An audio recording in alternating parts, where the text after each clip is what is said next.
অয়ন আর পালাতে পারল না। এক অদৃশ্য টানি এসে আবার সেই পুরনো ঘরে ফিরে এলো।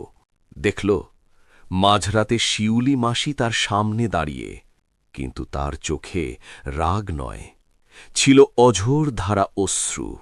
শিউলি মাসি অয়নের হাতে একটা পুরনো কাঠের বাক্স তুলে দিলেন।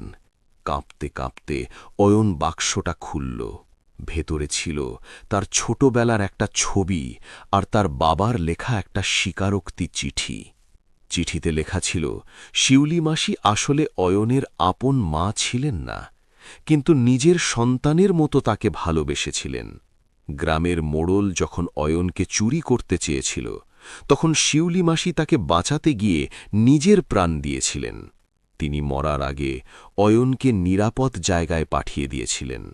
অয়ন বুঝতে পারল, শিউলি মাসি তাকে মারতে নয়, বরং সাবধান করতে এসেছিলেন, কারণ মোড়লের লোকরা আজও ওই গুপ্তধনের সন্ধানে অয়নকে অনুসরণ করছে।